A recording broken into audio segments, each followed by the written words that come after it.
A Russian train loaded with oil had just been spotted by Ukrainian FPV drones, and from that moment, the entire supply line behind the front began to face disaster.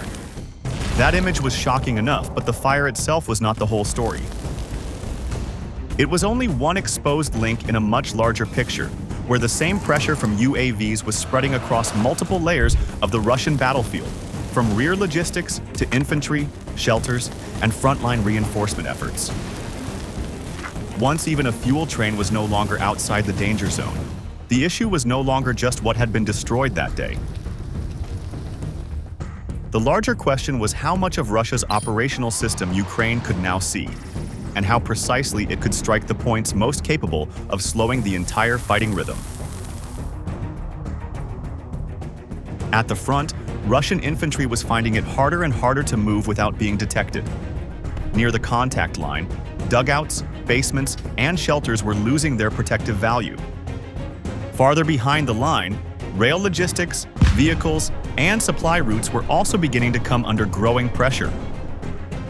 So what does a typical day of combat look like for Ukrainian drone units across multiple sectors of the front? How can the same UAV network shift from hunting infantry to destroying shelters, then move on to attack logistics and wear down Russian reinforcements within the same operational rhythm? Let's find out with military force.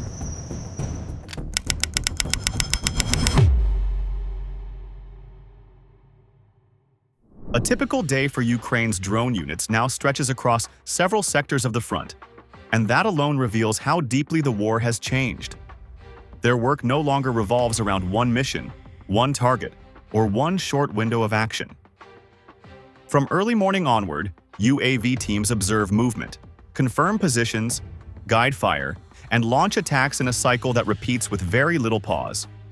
What stands out is not only the number of strikes, but the continuity behind them. Drone after drone, mission after mission, the battlefield is pressured through repetition, patience, and constant presence in the air. That routine creates a combat day in which danger is rarely far away. The low sky near the front has become an active combat space. Russian troops moving between positions now face the danger of detection almost as soon as they appear. A soldier leaving a trench, a small group crossing open ground, or a team trying to settle into cover can all be pulled into the same chain of surveillance and attack.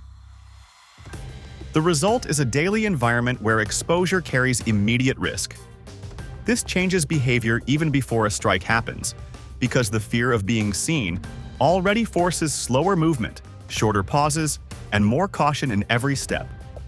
For Ukrainian drone crews, that means a normal day is built around sustained pressure rather than one dramatic event. One team may begin with reconnaissance, then pass target coordinates, then shift into strike work, and later return to overwatch as new activity appears elsewhere. That flexibility matters because the threat does not arrive once and disappear. It returns again and again across the same day, making it harder for Russian units to regain rhythm. Over time, this creates a wider effect than any single hit.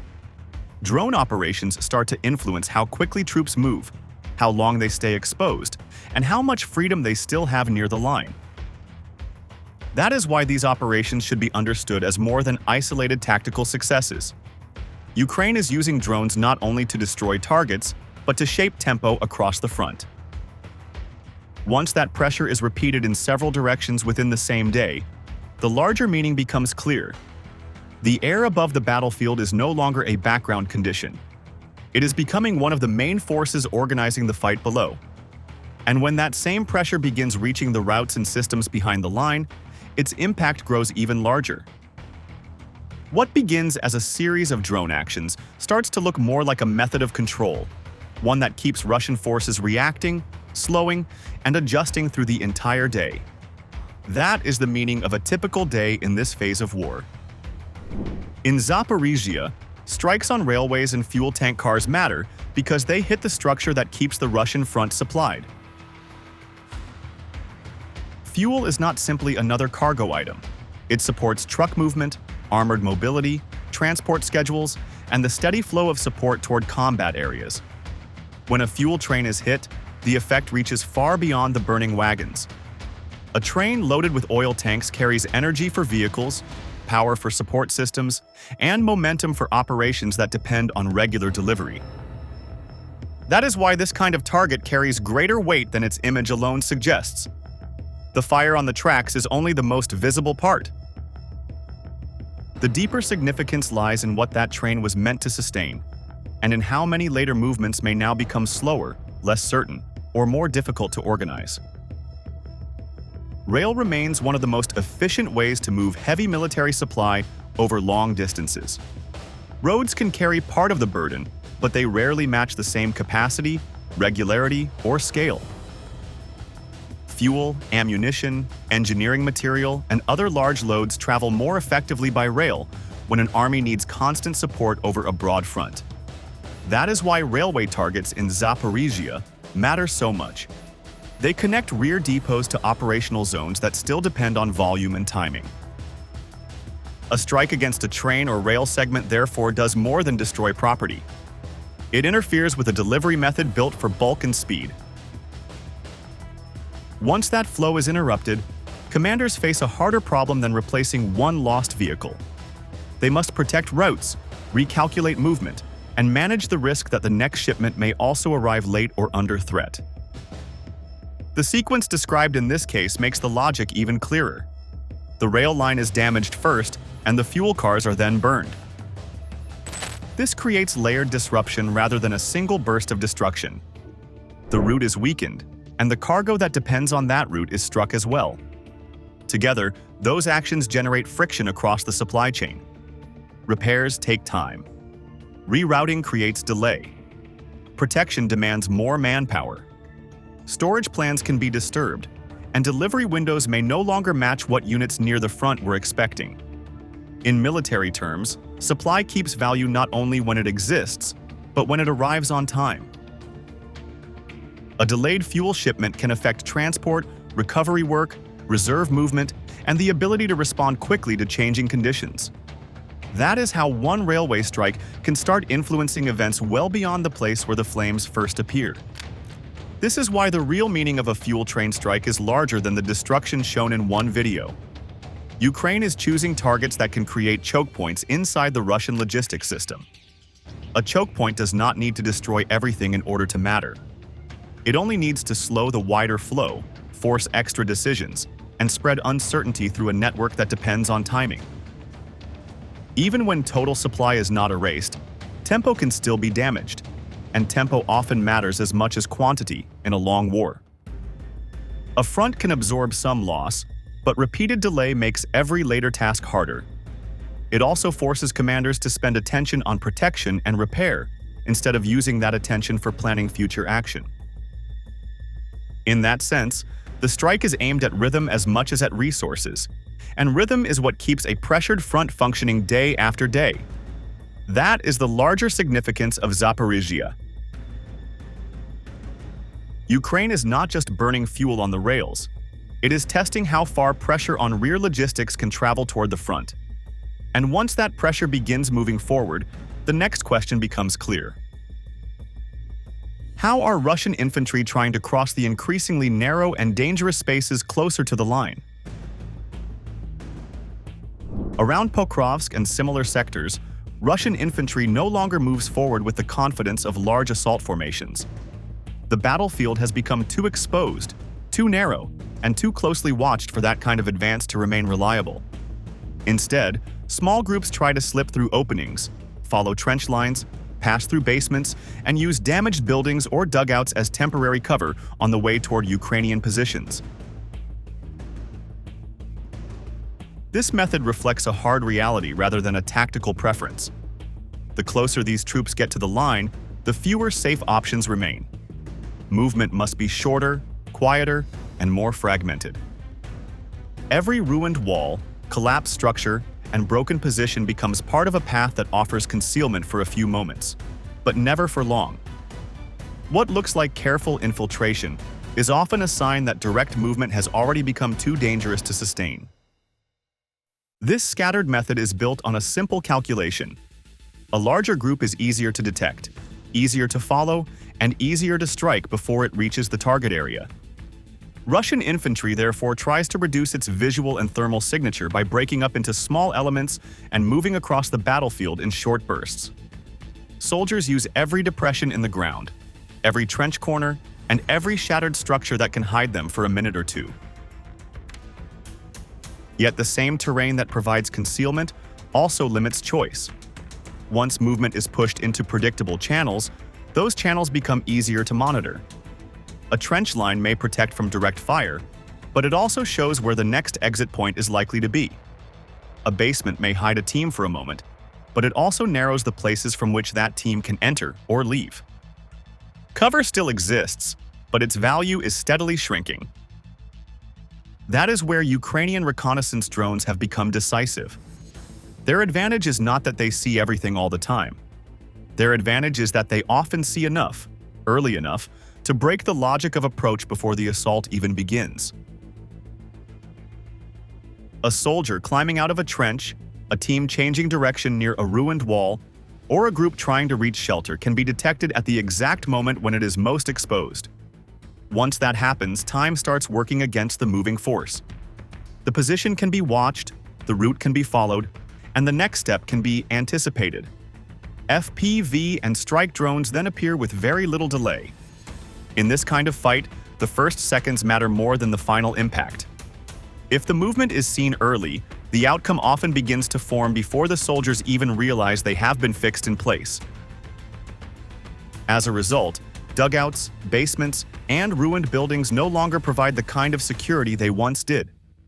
They can still shield troops from fragments and direct observation from the ground, but they no longer guarantee a real pause once a drone has marked the location. Reaching shelter no longer means regaining control. In many cases, it only shortens the time before the next strike arrives. That changes the pressure on infantry in a deeper way than casualties alone can show. Russian troops are finding it harder to approach Ukrainian positions without already entering a surveillance chain that follows them from movement to cover. The problem begins before close contact, and that changes the entire rhythm of the approach. Once even small movements near the line are exposed this early, the pressure no longer stays only on assault groups. It starts spreading toward the wider effort that keeps those positions supplied, reinforced, and functioning under constant danger. In this phase of the war, danger near the front no longer begins only when an assault starts. It begins much earlier, at the moment ammunition, food, fuel, batteries, medical supplies, and replacement troops start moving toward forward positions. That shift matters because dense UAV pressure is changing the meaning of sustainment. Supply work once sat behind the main story of battle. Now it has become part of the battle itself. When the air above approach routes is watched almost without pause, every short trip toward the line becomes a possible point of loss. A truck carrying boxes, a small group hauling loads by hand, or a team moving forward to reinforce a weak position can all enter the same zone of exposure. The threat no longer applies only to armor or large formations. It now reaches the ordinary movements that keep frontline units alive from one day to the next. That is why this issue goes far beyond inconvenience. If supplies do not arrive on time, a position may still exist on the map, yet its real ability to fight begins to weaken. A unit with fewer rounds, less food, delayed fuel, and slower reinforcement is a unit that loses options even before direct contact begins. This is what makes the near-front logistics space so dangerous. The problem is not only that roads are unsafe. The problem is that even short routes can now be watched, tracked, and attacked in stages. In some sectors, vehicles cannot move close enough to finish the job. The last part of the journey must then be done by soldiers carrying loads on foot. That means more time in the open, more physical strain, slower delivery, and a greater chance that movement will be detected before it reaches the destination. In military terms, this creates cumulative pressure. The burden does not fall on one person alone. It spreads across drivers, porters, escorts, and the troops waiting at the other end. A supply run that takes longer than expected does more than delay one delivery. It also reduces the number of trips possible in a day. It increases fatigue and forces commanders to think more carefully about how much can safely be pushed forward at one time. The same pattern affects reinforcement. Fresh troops moving toward exposed positions are no longer just manpower on the way to the line. They are also moving targets inside a tightly watched airspace. If they are delayed, scattered, or forced to halt, the units ahead receive help later than planned. That weakens rotation, slows recovery, and reduces staying power at the moment when pressure is already high. This is how UAV saturation changes the meaning of frontline risk. The battlefield is not only dangerous where bullets and shells land, it is dangerous along the narrow chain that carries combat power into place. Once that chain is slowed, every later task becomes harder. Holding ground becomes more difficult. Replacing losses takes more time.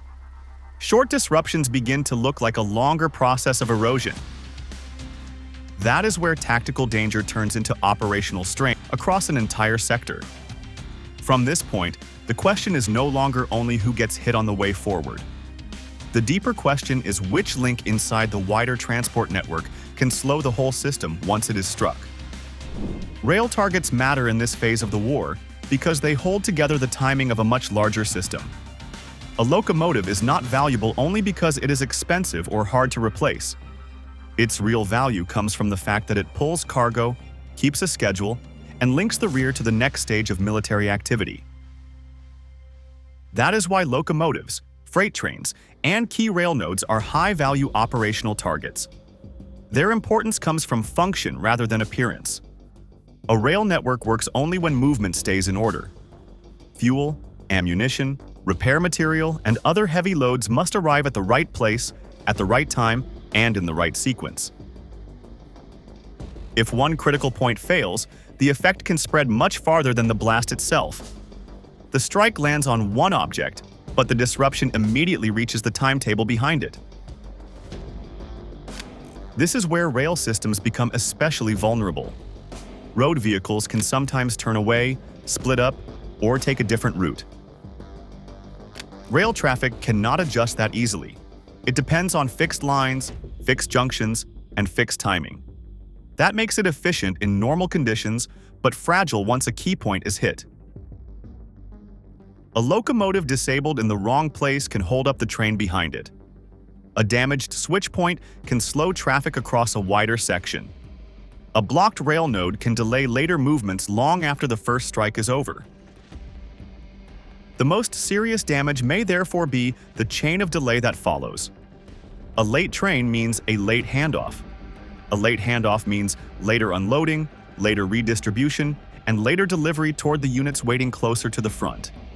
Even when supply is not fully destroyed, its usefulness begins to fall once its timing breaks. That is how a rear strike turns operational. That is why Ukraine is targeting more than steel, fuel, or rail cars. It is targeting coordination inside the Russian supply system. A strike on a locomotive or rail node can force repair work, route control, traffic management, and schedule recovery at the same time. That creates stress far beyond the point of impact. It also explains why a small number of successful strikes can produce an effect larger than the number of destroyed objects might suggest. The purpose is not only to burn cargo. The purpose is to interfere with the system that keeps cargo moving in a usable way. Once transport flow slows down, support arrives later, planning becomes narrower, and the front begins to feel that strain. It also forces reserve planning to become more cautious, because units can no longer assume supplies will arrive when demand rises. Commanders then have fewer margins and less freedom to correct mistakes in time. And when both the route and the rhythm of delivery are pushed under pressure, the problem does not stay in the rear. It returns to the front line, where even the last protected spaces for Russian infantry begin to lose their value. At this stage of the war, drones are no longer used only to kill soldiers caught in the open.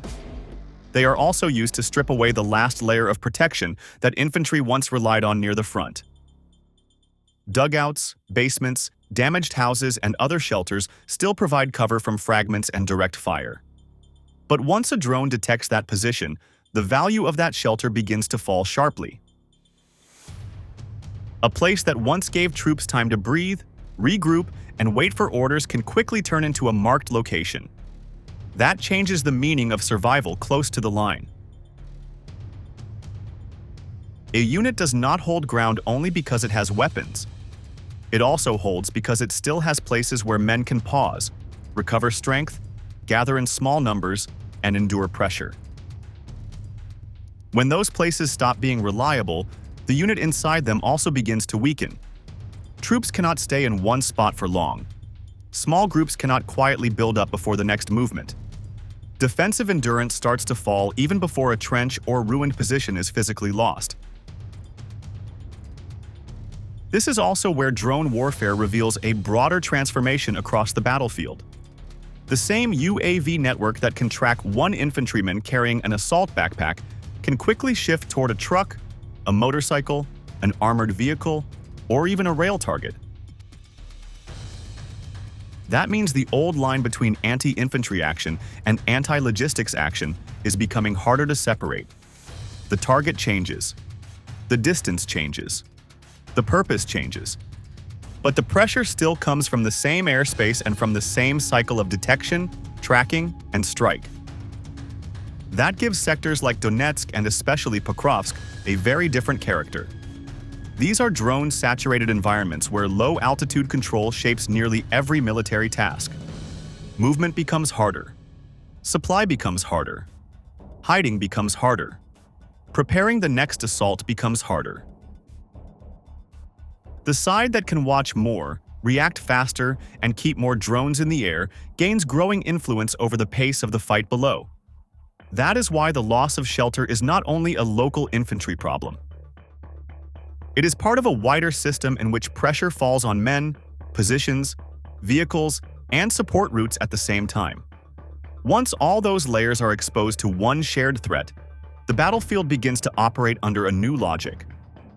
And when those pieces are placed together, the story becomes larger than a series of successful drone strikes. Ukraine is no longer shaping this battlefield by destroying isolated targets one at a time. It is pressuring the full chain that keeps Russian combat power moving, supplied, hidden, and ready. That pressure now reaches men in trenches, shelters near the line, transport routes, and rear logistics. As those layers come under the same threat, the cost of every action rises. Movement becomes slower, supply becomes less certain, and reinforcement becomes harder to organize on time. This is why control of the low-altitude battle space now matters as much as firepower. The side that sees first, reacts faster, and keeps constant pressure in the air can reshape the fight below. What is emerging in Ukraine is not just another phase of war, but a new operational model. In that model, drones do not simply support combat on land.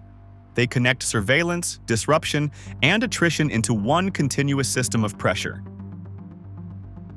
If this report helped you better understand both the reality of war and the value of peace, please like this video and subscribe to Military Force. These stories are not only about weapons, tactics, and destruction, but also about the human cost that follows every conflict. The more clearly people understand war, the more strongly they can value peace.